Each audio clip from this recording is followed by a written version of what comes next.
Welcome to Ancient Greek Philosophy, Part 3. Today we are going to focus primarily on Plato's work, the Phaedo.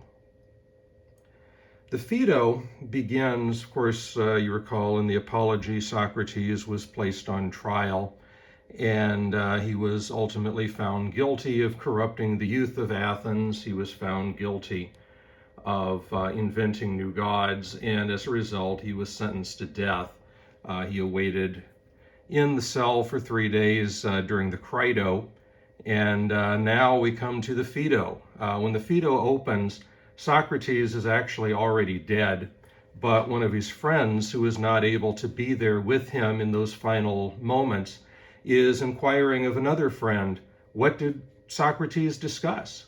And so what we have is this recollection that's taking place, whereby we learn what Socrates' final conversation was with his friends right before he drank the hemlock and right before he died. Now, you may recall at the very end of the Apology, as Socrates is leaving the court, he is talking about how death is a positive thing, how it's a good, because this life that we're living is one that is full of misery, it's full of suffering, it's full of problems. And death is either going to be an escape from that by going to another realm, another place where great minds have gone on before him, or it's going to be a fading into non-existence, into nothingness, which again would imply that there is no pain or suffering that he would have to endure. And he's essentially trying to comfort his friends who are now lamenting the fact that his death is imminent. And so it's not surprising that as we open the Phaedo, as we hear this final discussion that's taking place, we discover that, sure enough, his thoughts once again are on this idea of death. And so we learn in the opening sections of the Phaedo that a philosopher is always in the pursuit of death. So why should he turn away from it when it is offered? Let's consider the words that are presented here. Would you not say that he is entirely concerned with the soul and not with the body? He would like, as far as he can, to be quit of the body and turn to the soul. That is true. In matters of this sort, philosophers above all other men may be observed in every sort of way to dissever the soul from the body. That is true. Whereas Simmias, the rest of the world are of the opinion that a life which has no bodily pleasures and no part in them are not worth having, but that he who thinks nothing of bodily pleasures is almost as though he were dead. That is quite true. What again shall we say of the actual acquirement of knowledge? Is the body, if invited to share in the inquiry, a hinderer or a helper? I mean to say, have sight and hearing any truth in them? Are they not, as the poets are always telling us, inaccurate witnesses? And yet, if ever they are inaccurate and indistinct, what is to be said of the other senses? For you will allow that they are the best of them. Certainly, he replied. Then when does the soul attain truth? For in attempting to consider anything in company with the body, she is obviously deceived. Yes, that is true. And so in that passage, we see this idea that the philosopher is in pursuit of absolute knowledge, in pursuit of absolute truth. But yet, as we saw through Heraclitus, the world that we're living in is a world of constant flux and constant change. There is nothing that is permanent or stable or absolute to be found within this world. And so obviously, when we try to discover things through our senses, through our experience of the world around us, all we're going to get are temporary finite truths, things that are fleeting and passing. And that's not what the philosopher is concerned with. The philosopher is in pursuit of absolute knowledge, unchanging, unyielding truth. Remember again that for the ancient Greek mind, the only reason why there should ever be movement or change is because there's something wrong that has to be fixed. And so the natural state is that of permanence and stability.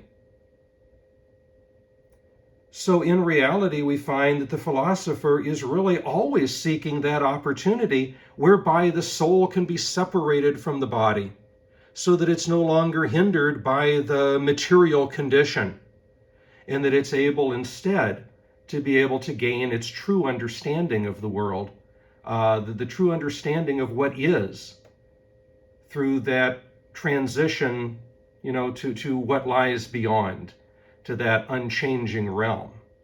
And so in essence, the philosopher has always been pursuing death. So Socrates says, why should I now turn away from it when it's being offered to me? And in fact, he says that the philosopher who is in pursuit of truth should live what he calls a living death. Don't do anything that's going to take away from the pure pursuit of knowledge. Don't eat more than you have to. Don't drink more than you have to. Don't sleep more than you have to. Don't waste your time on frivolous activities, but spend every possible conceivable moment in the pure pursuit of knowledge, trying to reach that final end. And he says that is what a true philosopher would do. And so don't lament because I've been sentenced to death. I welcome it. As we move on, we come to the fact that Plato is using Socrates to get to one of the most important theories that's going to be created in the ancient world. And this is what's called the theory of the forms. Now, according to the theory of the forms, there are two separate realms of existence. One of these we call the realm of being, the other the realm of becoming. The realm of becoming is the world that we live in. It is a world that is limited, imperfect, finite, changing, subject to constant flux. Nothing is permanent or stable within this world, which means effectively that there is no real or genuine knowledge that can be found in the world that we're living in. But there is also this other realm of existence, this other realm of being, which is absolute and perfect and eternal and absolute and unchanging. And so this other realm of existence is where genuine knowledge is going to reside. And so according to this theory of the forms, what is real are not the particular things that exist in this world. What is real is the concept that exists in that other realm, in that other place. Now, Plato is going to rely very heavily upon Heraclitus's views to promote this argument. And in fact, if you think back to our discussion on Heraclitus, particularly the argument with regards to the unity of opposites, you will find that he is a strong influence here, because we see once again being and becoming as effectively being opposites of each other. Consider these lines from the Phaedo. Let us consider this question not in relation to man only, but in relation to animals generally, and to plants, and to everything of which there is generation, and the proof will be easier. Are not all things which have opposites generated out of their opposites? I mean such things as good and evil, just and unjust. And there are innumerable other opposites which are generated out of opposites. And I want to show that this holds universally of all opposites. I mean to say, for example, that anything which becomes greater must become greater after being less. And that which becomes less must have once been greater and then become less. And the weaker is generated from the stronger, the swifter from the slower, the worse from the better, the more just from the more unjust, and so on. And is this true of all opposites? And are we convinced that all of them are generated out of opposites? Yes. Now, in this universal opposition of all things, are there not also two intermediate processes, which are ever going on from one to the other and back again? Where there is a greater and a less, there is also an intermediate process of increase and diminution. And that which grows is said to wax, and that which decays to wane. Yes. Is there not an opposite of life? As sleep is the opposite of waking? True. And what is that? Death, he answered. And these then are generated, if they are opposites, the one from the other, and have their two intermediate processes also? Of course. So Plato is effectively reminding his audience, which would have been very well aware of Heraclitus's views on the unity of opposites, but he's reminding us of them because he knows that they're very crucial to our understanding of this important theory of knowledge. Essentially, in this drawing, we can try to get across a basic idea of the theory. As you see on the top, we have this other realm somewhere else, somewhere beyond this realm of being, the absolute, the eternal, the unchanging. And we have our world, which is the realm of becoming, which is temporary, illusory, in a state of constant flux, and so on. Now, in this world, we have all kinds of particular entities, particular things. For example, we have the little cat that's being demonstrated, that's being shown here. And this cat is sitting on the mat. Now, when we look at the cat, we're going to see an entity that is of particular existence within this world. Just like we might look at a human or a tree or a table or anything else. And we see very specific things in that. This is something that exists. This is a thing in the world. And so when we're looking at this cat, we are looking at specifically this cat, which is a particular size, a particular height, a particular color, doing a particular thing. There are all of these attributes that very specifically point us to this cat in the world. But this cat is also a fleeting and changing thing. Because that cat is going to change in terms of its age. It's going to change in terms of where it's sitting or what it's doing at any given time. We could potentially dye the fur color and change its color, you know. So this cat can be altered, it can be changed. But there has to be something that is absolute. There has to be something there that cannot be changed. And that is its innate nature, what we're going to refer to as its felineness or its catness. Now, in addition to Heraclitus, of course, we also see Pythagoras coming through here. Pythagoras, remember, talked about how we had this fleeting, changing world where we had very little in the way of understanding. But yet, he said that numbers were the ultimate reality that underlie this changing world of appearance. And so I could know the number 2 as a concept, as an idea within the mind, something that is absolute and unchanging, even though all of my different interpretations of it through Arabic numerals, through Roman numerals, through writing the word out by putting little pips of a die up there. You know, I could do all of these things to symbolize or try to depict the concept. But it is that ultimate concept of the number 2 that is unchanging and absolute, because it is merely an idea of the mind, not something that exists in the changing physical world. And Plato is effectively telling us that everything else applies in that way too. This cat, there's lots of different examples of cats that exist in the world, each one unique and particular.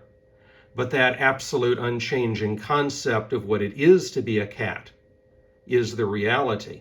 And that's what dwells in the other realm. The same is true for a table, for a person, for a tree, and likewise for concepts, as we'll see in the Republic, such as justice. There are absolute, unyielding, unchanging concepts that dwell in that other realm. Now,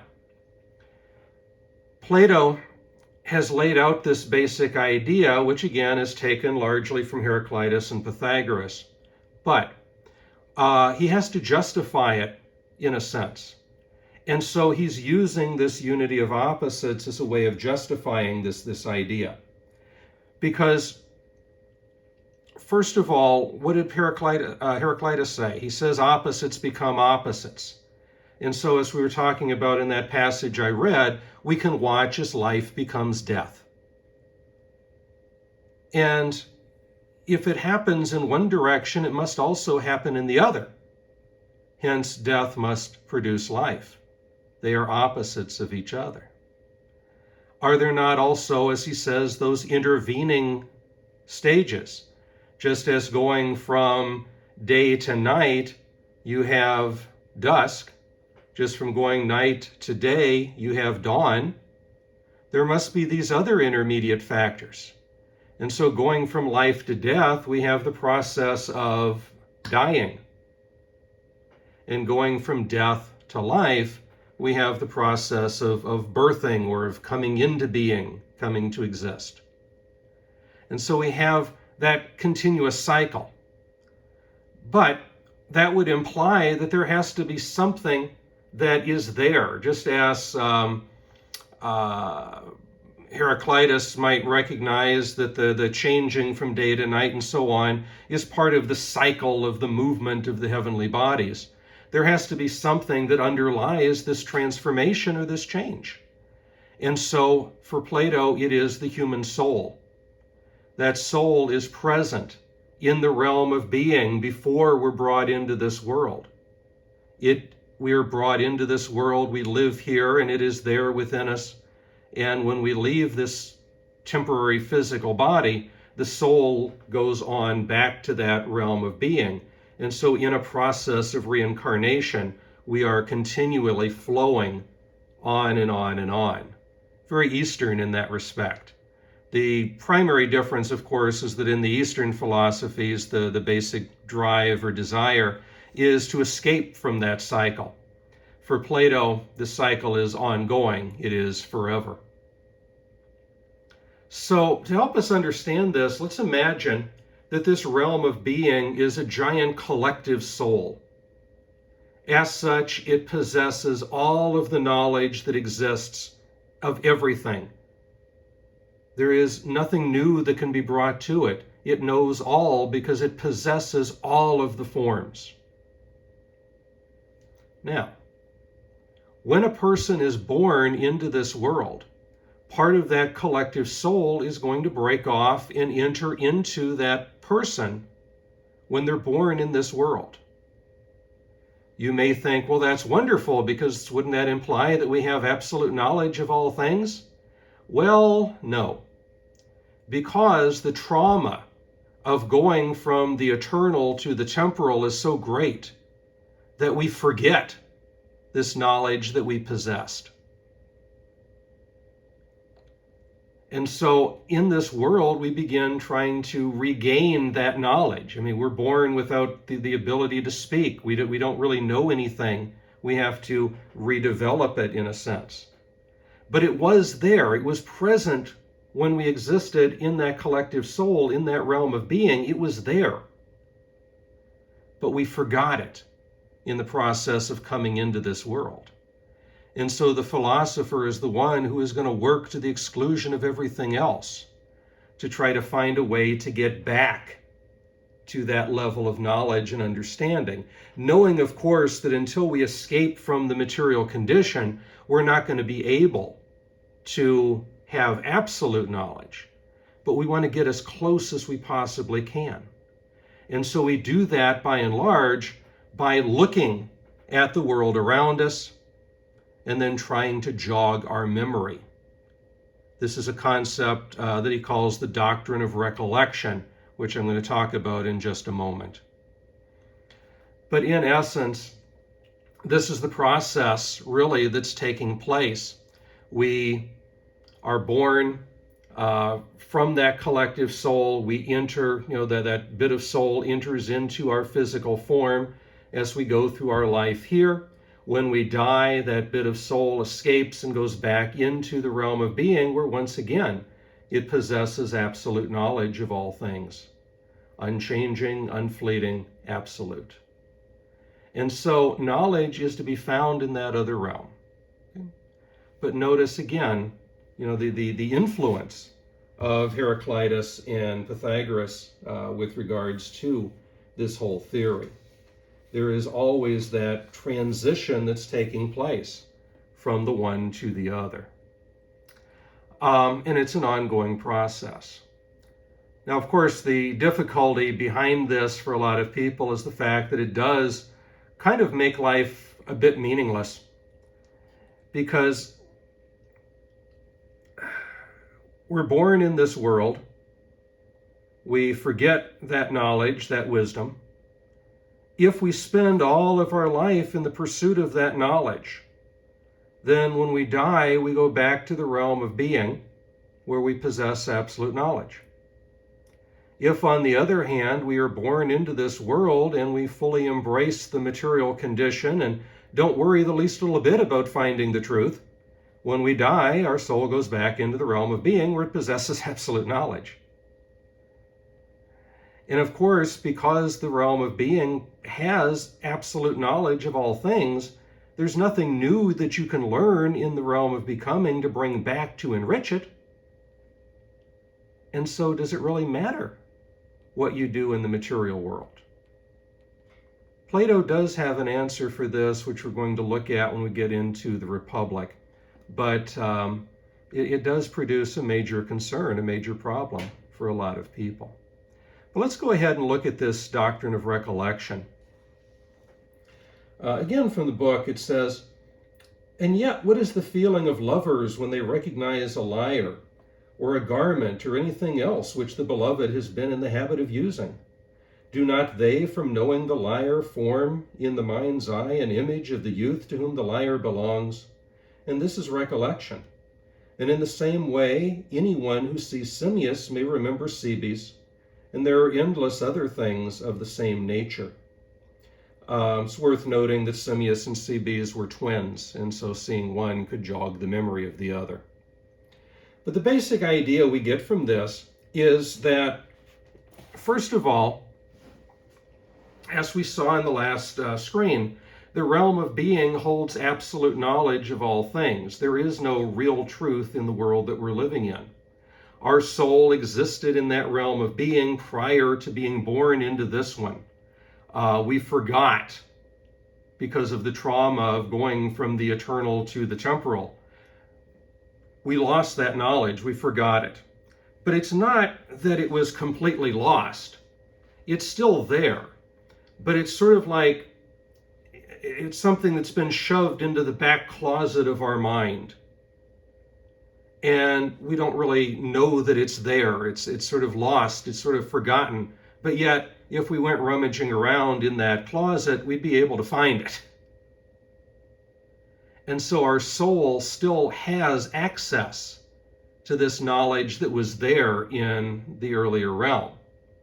What we need is to find some way of jogging that memory, to see something in this world that sort of brings it back. And that's why we don't actually learn anything in this world. There is no new knowledge to be discovered in this world. We're just recollecting, we're re-remembering what was once there, but we had forgotten. And so we have the example here from the text that I just read you. You have these people who were perhaps very close, but maybe one of them has died years and years ago, and the other person has gone on with their life, hasn't thought about this person for a very long time. Perhaps they even thought they forgot about that person.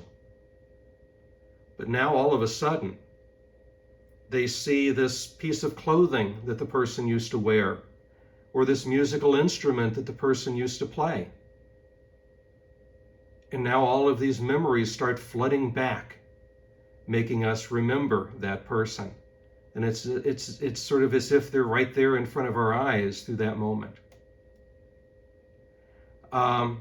If you are perhaps born in another country, and in your early years you are speaking a different language, and you come to this country, you start speaking English, and that becomes your primary language, it becomes your primary source. Years later, I mean, you basically think you've forgotten everything about that earlier language.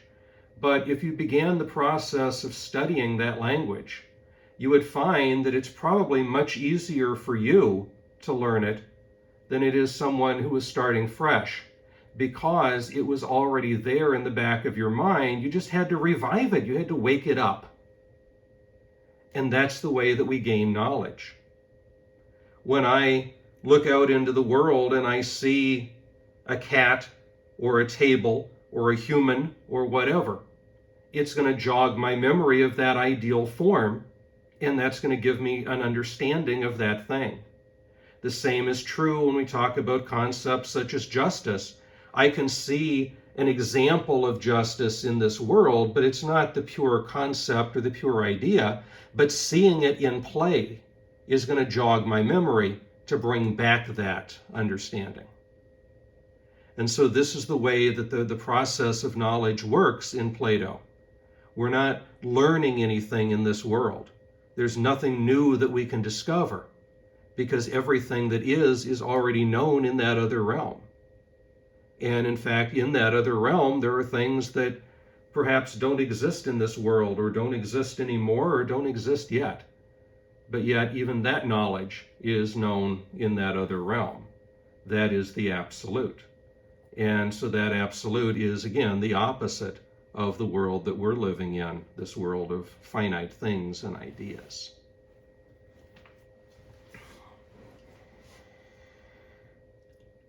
So having gone through this, Plato has spoken to his friends during the final hours of his life. He has explained this theory of the forms, which is basically an explanation of what he perceives is going to happen, that his physical body is going to die, is going to fall away, but his soul will live on. It'll go to this other realm where it will finally possess the absolute truth and the absolute knowledge that he, as a philosopher, has been seeking for his entire life. And so now the time has come for the end. And his friend Phaedo, who you remember from the prison scene, is going to come forth. And I always like to refer to Phaedo here as Phaedo the Clueless, because he completely misses the whole point of everything that Socrates has just spent the last couple of hours discussing. And, Socrates has just talked about, here's what is going to happen. This body is not me. It's the soul inside that is me. I am living on, and so on. And here comes Phaedo. And he says, what way would you have us bury you? Okay? He's missed the entire point of this. To him, Socrates is that physical body. To him, he's concerned about the existence of Socrates, his death. And this is what he's concerned with. What are we going to do with the body? And Socrates sort of smiles and says, well, do what you want to with it, right? Dispose of it in any way that you like. Only you must get hold of me and take care that I don't walk away from you. He turned to us and added with a smile, I cannot make Phaedo believe that I am the same Socrates who has been talking and conducting the argument. He fancies that I am the other Socrates whom he will soon see, a dead body, and he asks, how shall he bury me? And though I have spoken many words in the endeavor to show that when I have drunk the poison I shall leave you and go to the joys of the blessed, these words of mine with which I comforted you and myself have had, as I perceive, no effect upon Phaedo. Do what you want to the body. It's only a physical husk. What do I care what you do with that? It doesn't matter, because that's not me.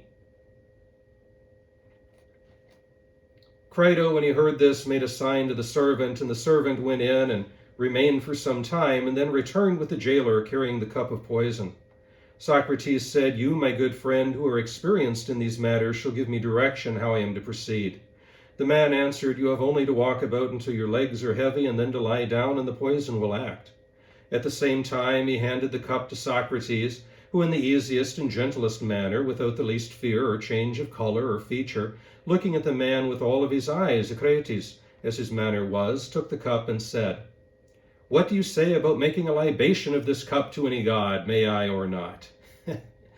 Socrates is trying to lighten the mood. He's trying to play a little bit.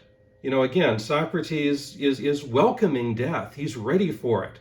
But his friends, despite his words of comfort, are still sad. Of course, death is always worse for the person left behind because they have to suffer the loss of that person. They have to do without their friend. But Socrates is open to it. He's welcome. So he wants to lighten the mood a little bit. And so he kind of jokes. What if we take this cup of poison, this hemlock, and we offer a libation? A libation is usually done with wine. You offer up a prayer, a thanksgiving, and you pour it out on the ground. You're basically offering it up to the gods. So how about if we make a prayer to the gods and then pour this cup of poison out on the ground? He knows they're not going to do that, but again, it's humorous, and he's trying to lighten their mood. But the man answered, "We only prepare, Socrates, just so much as we deem enough." "I understand," he said, "yet I may and must pray to the gods to prosper my journey from this to that other world. May this then, which is my prayer, be granted to me." Then holding the cup to his lips quite readily and cheerfully, he drank off the poison. And hitherto most of us had been able to control our sorrow. But now when we saw him drinking and saw too that he had finished the draught, we could no longer forbear, and in spite of myself, my own tears were flowing fast, so that I covered my face and wept over myself, for certainly I was not weeping over him, but at the thought of my own calamity and having lost such a companion. Nor was I the first, for Phaedo, when he found himself unable to restrain his tears, had gotten up and moved away, and I followed, and at that moment Apollodorus, who had been weeping all the time, broke out into a loud cry that made cowards of us all. Socrates alone retained his calmness. "What is this strange outcry?" he said. "I send away the women mainly in order that they may not offend in this way. I have heard that a man should die in peace. Be quiet then, and have patience." Again, Socrates is that calm voice in the midst of all this. Everybody's lamenting, everybody's crying. But here is Socrates saying basically, shut up and let a guy die in peace. When we heard that, we were ashamed, and we refrained our tears. And he walked about until he said that his legs began to fail, and then he lay on his back according to the directions. And the man who gave him the poison now and then looked at his feet and legs, and after a while he pressed his foot hard and asked him if he could feel, and he said no, and then his leg, and so on upwards and upwards, and showed us that he was cold and stiff. And he felt them himself and said, "When the poison reaches the heart, that will be the end." He was beginning to grow cold about the groin when he uncovered his face, for he had covered himself up, and he said his final words. He said, "Phaedo, I owe a cock to Asclepius. Will you remember to pay the debt?" "The debt shall be paid," said Phaedo. "Is there anything else?" There was no answer to this question, but in a minute or two movement was heard, and the attendants uncovered him. His eyes were set, and Phaedo closed his eyes and mouth. Such was the end, Decretes, of our friend, whom I may truly call the wisest and justest and best of all men whom I have ever known. And there we come to the end, the death of Socrates. Now, when people look at this final scene, individuals have a tendency a lot of times to look at it and say, here is a man who dies with peace, who dies with contentment, and because of his statement to Phaedo, he dies debt-free. Well, that's not quite it. Asclepius was the Greek god of medicine. And so when he is asking for this cock to be paid to Asclepius, it's not a repayment of a debt, as many people think. It's actually a way of offering a tribute to this deity to help him to pass from one world to the next in a peaceful, calm manner. It's very much along the lines, if you've seen in movies of documentaries or whatnot, where someone is executed in the Middle Ages, and you would always give a coin to your executioner. The idea being that you're paying that person, you're saying, "I forgive you for what you're going to do. Please make my death quick and painless." And that's kind of what is going on here. By offering this payment to Asclepius, the god of medicine, it's saying, let this poison work quickly, let it work easily, and let this transition take place, as smoothly as it possibly can. And so that is what that notion is.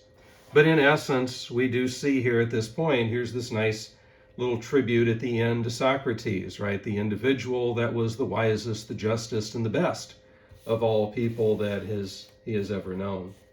And so that brings an end to the figure of Socrates, the individual. But of course, Plato will continue to revive Socrates as a character in dialogues all throughout the rest of Plato's life. But this is sort of the end of that historical sequence that takes us through the trial and death of Socrates.